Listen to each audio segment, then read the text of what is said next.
morning. My mom just said, have fun. I was going back with, I always did. So I was preparing for my message. I started, doing some research. I was prepared to talk, about how, the Old Testament prophecy is fulfilled, and I had to talk. I got scriptures. I'm good to go. Yeah, let's go. And I was driving home the other day, and I was just listening to some music, on Apple Music. I love the Danny Chambers station. Go figure, from my dad. But a song hit me, and I'm gonna have Tawny play it. But there's a phrase in there. It says, "The hero that bought my freedom." And so I just want to have Tawny play the song, but as he plays it, just really, it's going to hit you because it's a good song, but just open your heart up and just let it reveal things to you as it did to me. So go, Tawny.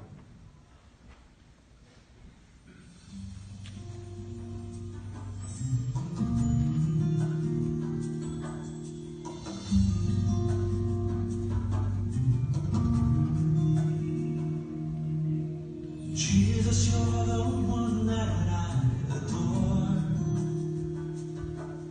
Yet I want to tell you something so much more. But where are the words to describe your greatness, wonders of mercy beyond compare? No one else could love me like you do. Your passion on the cross has broken through. You are the hero that brought my freedom, Savior, Redeemer, my Lord and King.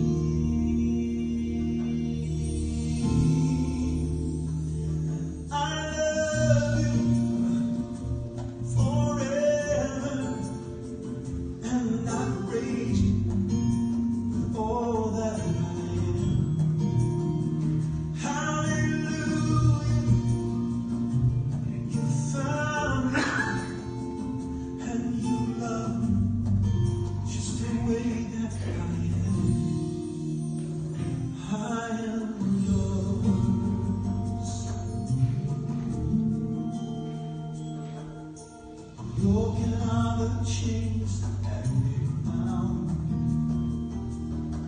Oh, I was so lost, but now I'm found. Grace like a river has covered my sin. Arms of forgiveness embrace me again.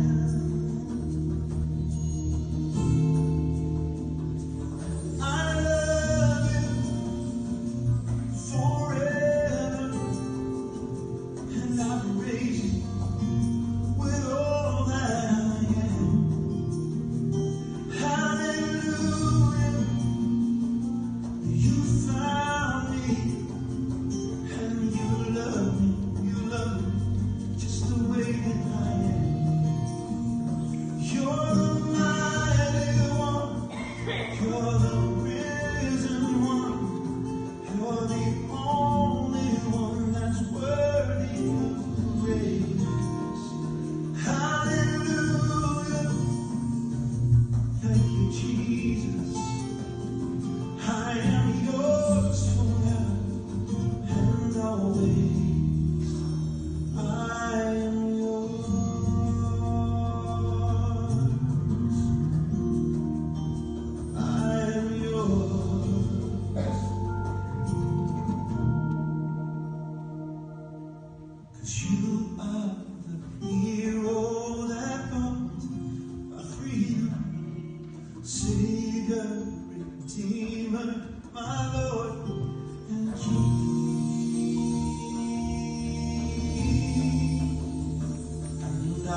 praise you with all that I am. Hallelujah, you found me. Oh, you love me just the way that I am. You're the mighty one, you're the real one, you're the only one that's worthy all my praise. Hallelujah, thank you, Jesus. I am yours forever and always. I am yours forever and always. I am yours forever and always. I am yours. I am yours. Jesus, I am yours.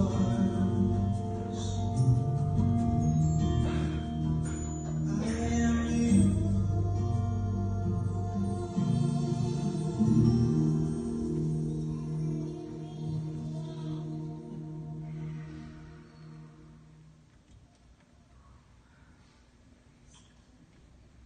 Good song. If you can imagine, I was driving in my truck with tears running down my face, telling Jesus I'm yours, that kind of thing. And he started revealing things as I not even just, confess that to him, but as I claim that. And so when I started thinking about Palm Sunday, I was like, I remember growing up and, Dayspring, and we had the donkey come down, and Mr. Pryor was riding, and we had the palms on the ground, and the palms, that was like a red carpet for Jesus, right? And I didn't know until, reading about, the symbol of a palm and what it meant, but it's victory. And I was thinking to myself, wow, he was already claiming victory as he took his walk down. Before he even made it to the cross, he's already saying, victory's already done. It's yours. And so I was sharing a little bit with the worship team this morning, and I said, I'm starting not to get to the point where I'm trying to understand how Jesus works. And I'm trying to figure it out. And I'm you keep revealing more and more, and I'm and my brain's on overload here. My heart's on overload because we hear so many times, you need to claim victory. And yes, you do. But you should have been claiming victory as you walked into that. And I was like, whoa. He's not just talking about, when you're stuck somewhere claiming the victory, but he's talking about having a prepared heart in victory. And I was like, well, Jesus, how do I get that? There's so many things that go on during, your day, your week, minutes, seconds that you're it's hopeless. And I got convicted again, why do you keep looking through world eyes? Why do you keep looking through the eyes of the world? Why do you keep thinking that? I'm okay.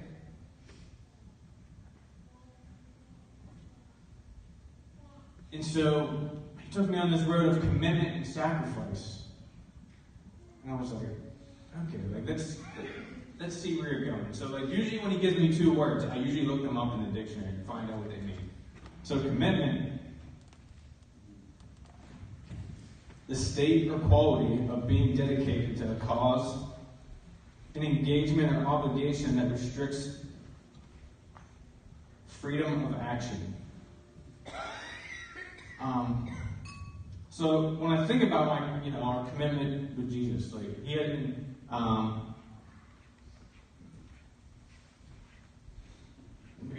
He doesn't really restrict us, right?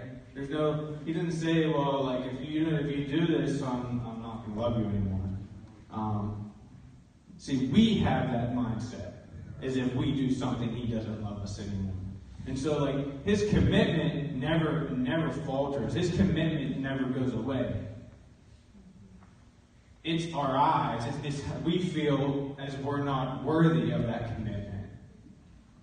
And if you learned anything from the cross, he's trying to tell you, yes, you are worthy of that commitment. I sent my son to die just for that reason, to have a commitment with you, and you can have a commitment with me. And just because, you may make mistakes and, it falters, that doesn't mean that I don't love you anymore. You just feel that I don't love you.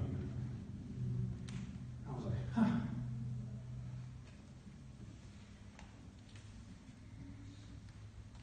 And so then I looked at sacrifice. And it says, an act of slaughtering an animal or person or surrendering a possession as an offering to God or to a divine or supernatural figure. Well, obviously it's to God. What does that? I said, God, what are you trying to tell me? And he's been telling me the same thing. Keep dying to yourself. Keep dying to yourself. Keep dying to yourself. I'm like, this is going to hurt. And nothing's ever going to be an easy road. Yeah, sure, some things, we kind of just, we waltz through them and, we're like, oh, thank you, Jesus, you got me through that. But then we get to the point like where he wants something from us. And we're like, whoa, I thought you just gave. I didn't know how it.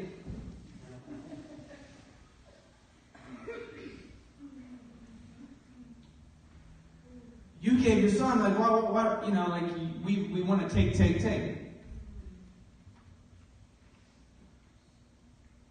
And then we forget that for as much as as much as he's given, he still wants us. He wants all of us.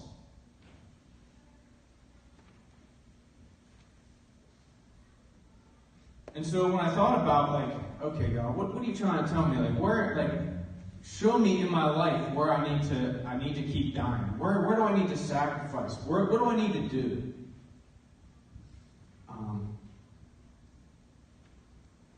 Be careful of that.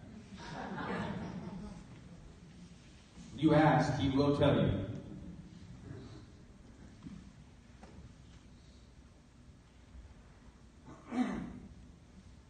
And if anybody knows me, I always tell people, like, I want to be humbled.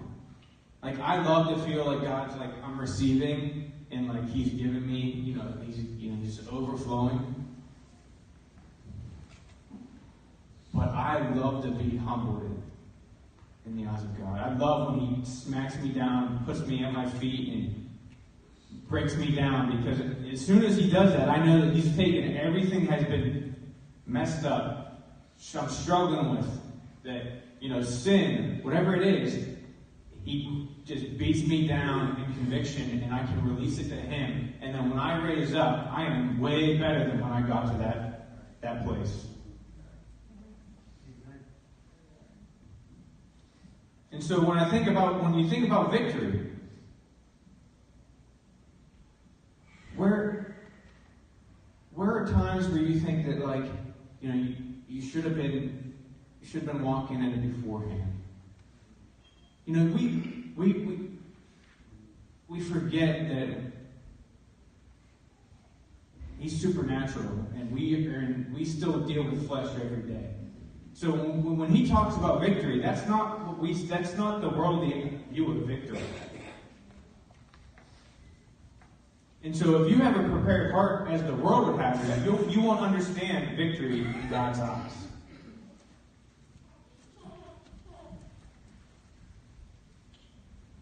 He wants you to see it through his eyes. And how we get there is because we keep sacrificing, we keep having that commitment with him.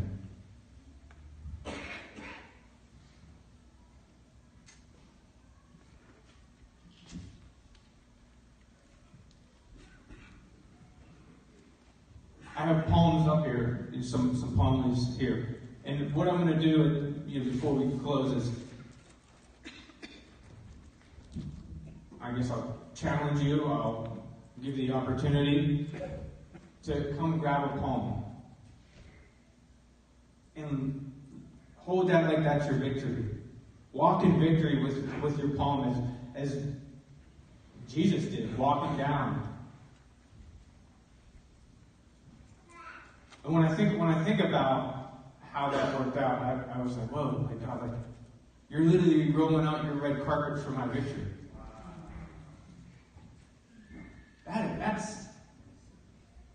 That's huge.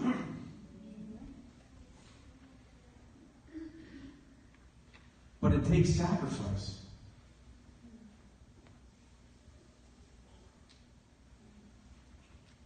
And I think like, okay, like, well, God, like, I got this going on, and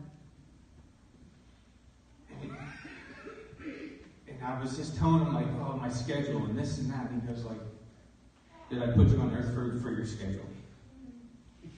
No.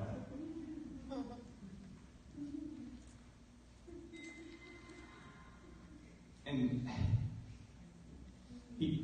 one of the things he's like, when I was just asking God, like, he's like, maybe you don't hear my victory in your life because you're too busy complaining and whining.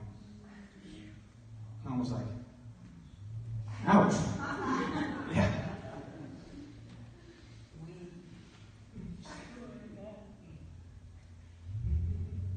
So, as I prepared for this, I was, like I said, like, I thought I'm just going to give a traditional Palm Sunday message and just talk about how this, like the day, and, and Jesus had a different idea. But I liked his idea because I came away from it before I got here. I came away understanding victory. I came away here understanding what sacrifice and commitment means.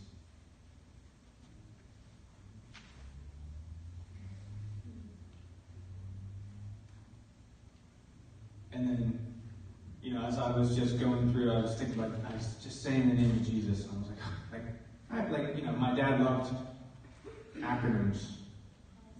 Yeah, or cross, it's the same thing.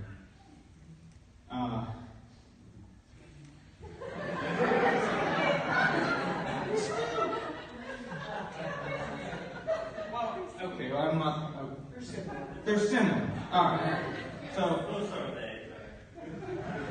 I know something else.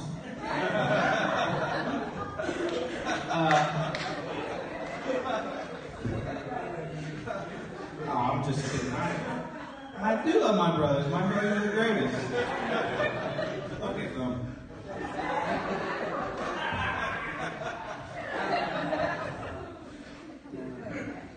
I mean, you can't have a better mustache than that.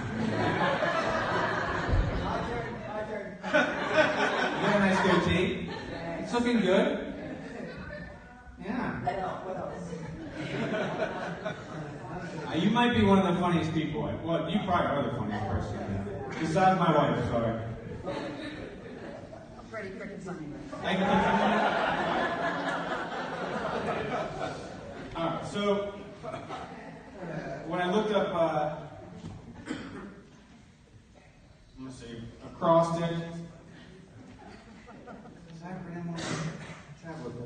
So it says,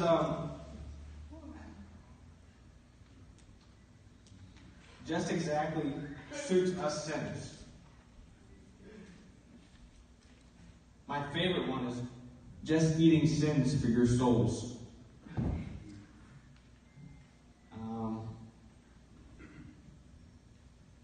Just endure struggles until salvation.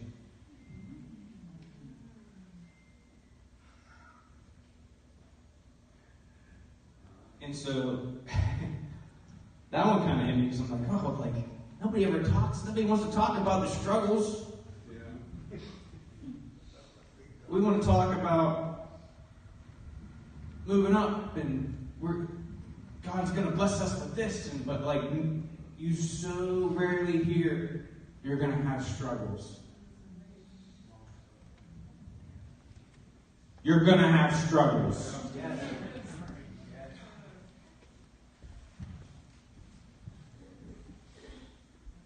But he's there to be your rock. If you rely on the worldly things to be your rock, you'll never see victory.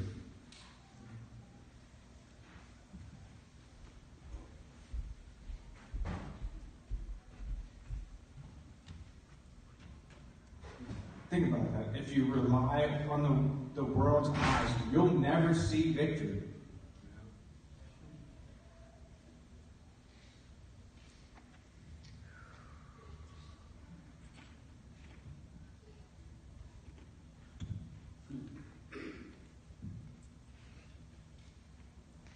So when I was thinking about the hero that bought my freedom, I'm like, wow, like, do we really understand hero? Like, we think about hero, we think about Superman and Batman, you know, all these worldly views of a hero. I don't think we have any idea what a hero is until we look through the eyes of the Holy Spirit of what a hero is.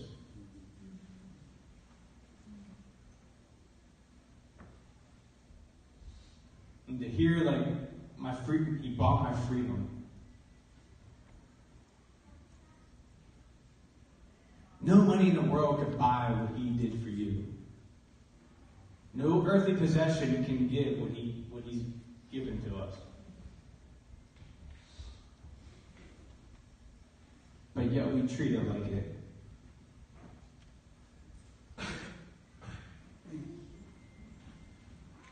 And when I say we, by all means, I was included. Now, I take for granted.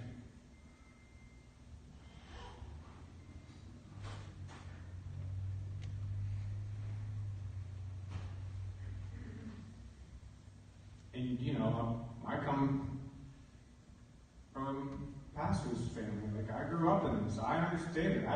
I've been around the block. I've 30 plus years of not a new kid on the block. No, man, I hear you.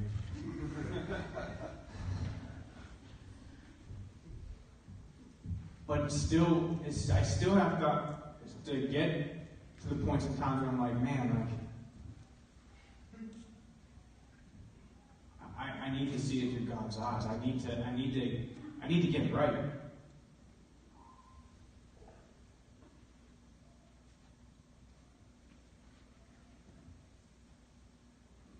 And, you know, like, when I talk about the preparedness,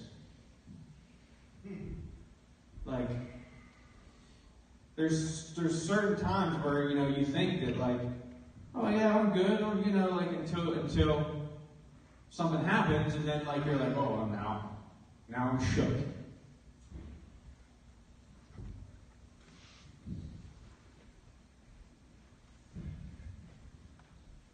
And God was like, you realize that you're never fully good, right? Like you can't ever say that, hey, I got enough from you. I can go for a little while.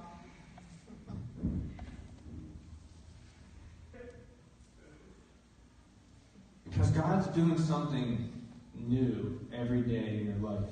And if you're not prepared to keep filling your cup with Him overflowing you, then you're missing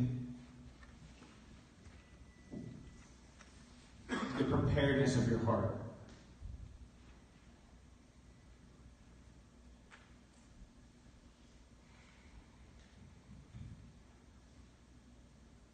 And like, when I had that conversation with God, I was like, oh, I'm good. No, you're not. And like, He doesn't do it like when I don't know if you ever had the experience, but like, you tell God that you're good, and you feel like you're good, and you feel like you've got enough, and you're it's almost like your electric cars. They run for like 400 miles. So like, I'm like, well, I got a full charge, God. See that's how many miles I can go.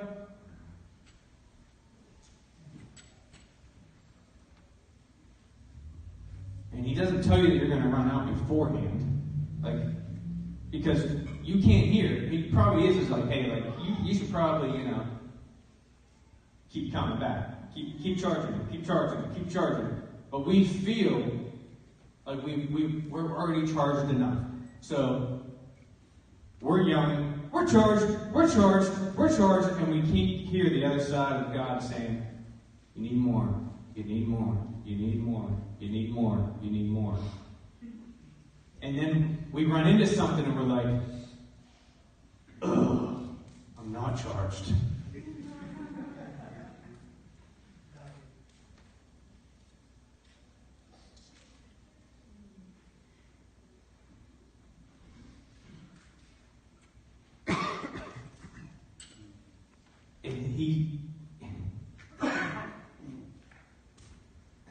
One of the things he said to me yesterday was, I made the sacrifice, now will you?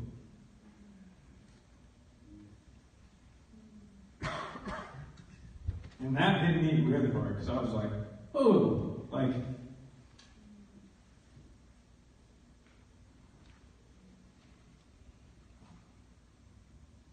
it's a challenge. And not only is it a challenge, though, it's I love you enough to do it. Now, how much do you love me?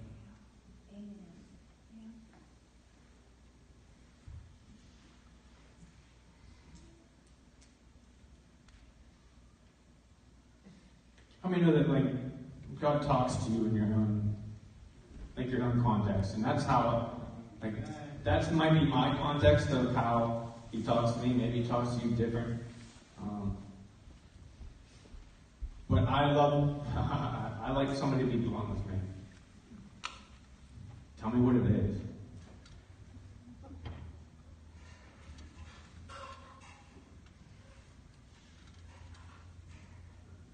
Or, Jesus doesn't offend me when he calls me stupid, dumb, moron. Like, I feel those are like endearing words to me.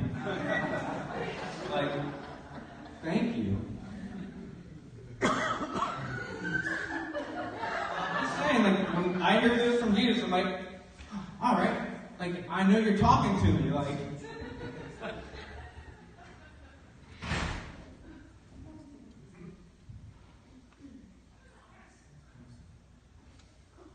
But he's really started to challenge me the last, I would say, 2 months of my life, as far as what he wants from me, because I'm asking for something of him.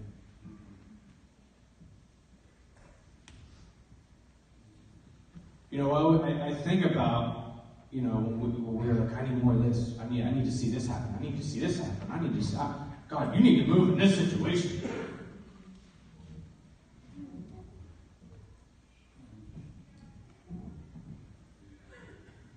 But yet, I'm the one saying, I'm fully charged.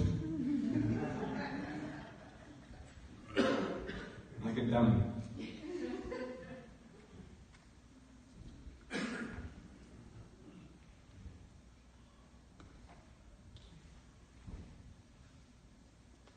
Sacrifice and commitment will get you your victory.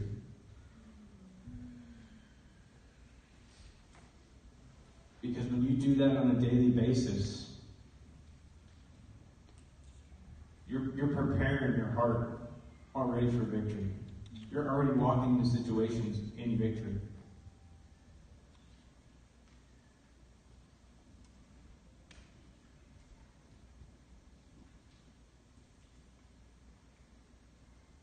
I'm just going to close in a second here with a prayer. And if Tony wants to put on some music, or if the worship team wants to.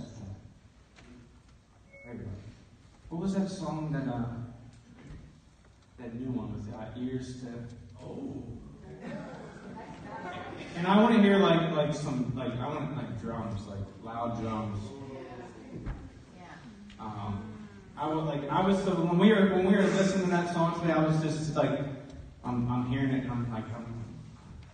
and I wanted to start yelling, like I could feel it in my, like it's just coming, like I wanted to jump out of my skin almost.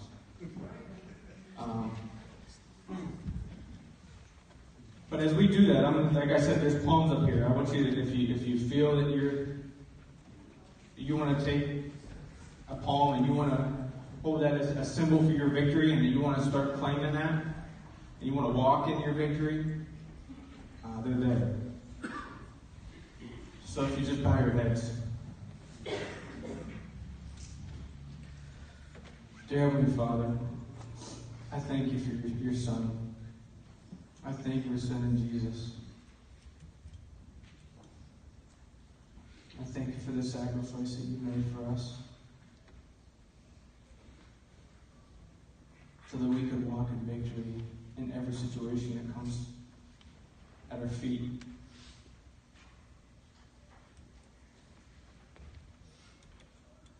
Lord, I just thank you for all that you do every day.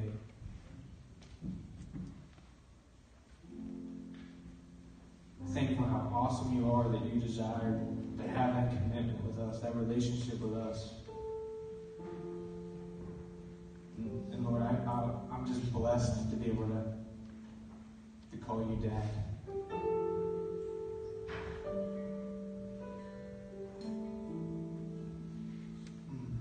I just thank you for who you are and all that you